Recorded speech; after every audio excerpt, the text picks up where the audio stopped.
léegi nii man la Abdoulaye Konaté Médina Sabakh ñu ngi rafetlu mbooloo bu baax a baax jàppoo si police ñu ko franchement lii am na solo trop waaw gis neen doom gox yi ñoo fi nekk muy trois communes yëpp jàppoo nag yàlla daf na nekkul jàppoo benn commune mais jàppoo arrondissement bi buñ ne jàppoo dañ naan 104 villages yëpp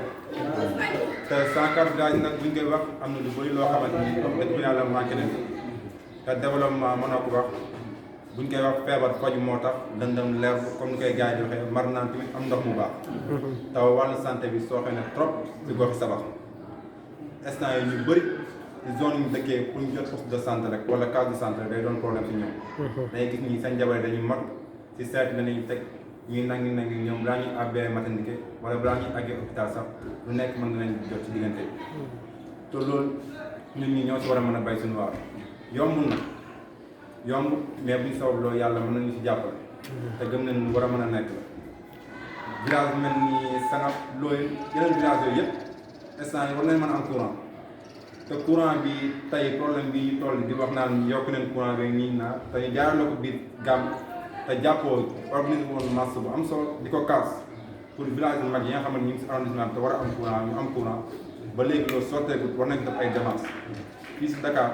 foog naa ne bu ñu defee ay démarches tam gis yenn autorités yi loolu war a mën a nekk la amaan na village yi mënuñ am sax mais dina am ñenn ñoo xamante ni nen am na yenn village yoo xamante ni dañoo leen poste de santé même bu ñu amoon poste de santé suñu am case de santé nga xam ne buñ tolloo si yenn diggante yi ñu mën leen def seen premier soin bu jëlee jàll mi ne soo wala jàlle ñoo ñu yóbbu leen te loolu dafa bokk ci développement wàllu santé développement moom kenn mën ko wax amoo wér-gu-yaram waaw wér-gu-yaram moom mooy lépp te loolu war nañ ci bay suñu waar bu baax a baax mbooloo nag dafa am solo surtout mbooloo mu ànd teg jàpp di nekk ànd am na tamit ay leader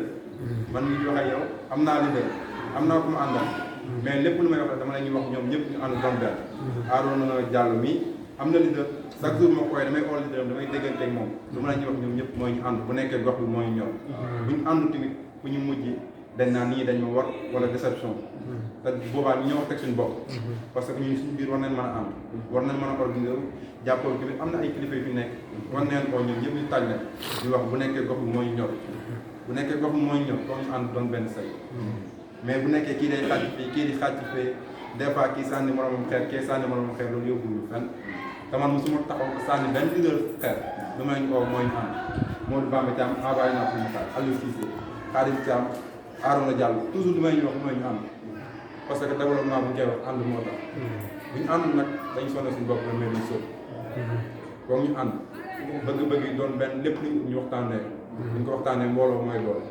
majorité bi fu ñu dem ñu xam ne lii nii kat mbooloo mi ñoo ko décidé mais kenn décidé wul ñëpp luñ bëggee mbooloo mi luñ bëgg ñu ànd si loolu jéem ko xool ñu ko organisé dafay waaw jàppoo moom dañ koy rafetlu bu baax a baax a baax di am contentement fii bu baax parce que ñun amul dara lu dul Sabakh des fois su may waxtaan sama maam dañ naan non yow da ngay perdre sa temps doy demee ay réunion nii mais mën na ngeen bokkuñ vision mën na ngeen bokkuñ gëm-gëm parce que amaana bu ma neexoon mën naa toog jàmm nekk sama ay problème personnel mais loolu du ma ko def parce que bu ma amee bac damaa toog ne Sabakh un an lu nekk dégg naa Abdoulaye bàyyi na jàngal instant yi mu ngi topp politique mu ngi topp ne sama morom dem université jàng ñi maa ngi ko nekk toog lu nekk dégg sama yaay dina ma booleeg moom ba nga xam ne digal damay au téléphone naan ma non damal ma ne ko non garaaw bàyyi ma toog parce que yàlla suñu borom laa gëm te man gëm naa ne man du ma échec yàlla damaa toog mi ne sax may am liggéey mi ne sama laa toog ñu oo ma ne ma kaay def stage jaaruma sax ay université ay formation damaa ñëw ñu employé ma directement ma xam ne lii mbiri yàlla te gëm-gëm la nekkul loo xamante ni sama man moo la nii mais yàlla moom moo ko bëggee noonu te loolu yëpp ma koy def gëm-gëm moo taxoon ma koy def kon gox bi nem nangu mu jarañu lu nekk te mu doon nag loo xam ne dañ koy gëm nekkul ne gox bi damay jàll ne su ma gisee mbooloo wala gis mbooloo jàppoo su ko si gox damay nekk di wax loo xam ne gëm non non man lu ma gëm mooy Sabakh bi ñooy ay doomi Sabakh ñoo ko mën a développé kenn jiw ko feneen ñëw dañu ko développé ñun ñu dëkk Sabakh ñoo war a gëm ne ñun Sabakh ñoo ko war a mën a développé te tamit nit ku nekk jàppee sa morom naw la benn dëkk bañ a xeeb beneen dëkk bu nekk nga jàppee sa morom naw la parce que dëkk boo ko xeebee rek moom mooy bëgg nga indi rivalité seen diggante parce que koo xeeb mooy jàppee ko naw la te dëkk bu nekk da nga war a considérer sa dëkk comme naw la jàpp te benn dëkk mënul développé tamit sans morom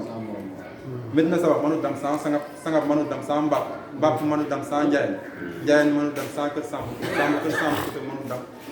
sans Fayal Fayamatine moom dem kër Samba Kouta wala Ndakaar comme ni ñu koy waxee te ñoom tamit ñu ngi leen ñaanal ñu am ndox Ndakaar loolu dafa am solo ñun Saloum lañ dëkk Saloum lañ am Dakar fii liggéey moo ñu ak daan doole mais fi yàlla moomoon tamit Saloum lañ lay yóbbu jenc la te suñu waajur ñu leen bàyyi Saloum ñoo fi di daan doole kon daal ñu ngi ñaan yàlla gën a dëgëral mbooloo gën ñu boole ba nga xam ne objectif yi ñu bëgg yëpp yàlla sotti yàlla nag moo man mais mbooloo mi àndee sabab la gëm naa ne yàlla na si jàpp te yàlla dinañu defal ndam incha allah récépissé bi comme ni ko Aliou Cissé waxee ñu jëm si def tamit ay démarches ginnaaw gars yi ñu si dem def ay démarches mën nañ seet ba am ay ONG pourquoi pas parce que am na ñu bëri ñoo xam ne ONG ñoo leen jàppale léegi ñuy développé seen dëkk yi te ONG yi moom boo indee projet ñu gis ne ñii ñu ngi tam dañ ciy jàpp parce que ñoom loolu mooy seen rôle ñoom gis nañu ne ñii ñuy góorgóorlu la ñëw jàpp ñun loolu mooy seen rôle te boo demee boo joxee ay projet gis ne ñii lii laa bëgg a defar fii laa jógee foofu lii ak lii mën naa ko si dëkk te lii laa bëgg a dem ñoom lañ ciy jàpp projet yi loolu kese moo leen tax nekk Sénégal même daara ji nga ñu wax ne sax daara jooju mën a nekk la parce que arabe yi ñu fi nekk dëkk bi ñu tabax ay daara ay juma te ñooñu bu ñu fi tegee daara bu ñu tegee daara projet daara bii lañ bëgg parce que suñu doom yi dañuy tam fu nekk ci jàng te instant bi dañu ngay téye si gox ba créé fa daara bi mag loolu lu mën a nekk la buñ gëm ne lenn mën a nekk luñ gëm la incha allah day nekk te gëm naa incha allah loolu yëpp lu war a mën a nekk la nañ jàpp rek doon benn Arona Diallo waa gi nga wax sa leader na ko ñu ñëw ñun ñëpp ñu doon benn ñu ànd ñu liggéey pour intérêt gox bi incha allah xëyroo boo ngaayoo bi amul benn solo merci beaucoup non Assane ñun ñëpp benn la ñun ñëpp benn la wax sa leader rek merci beaucoup Abdoulaye Konaté membre jàppoo soxla suñu gox Abdoulaye Konaté merci beaucoup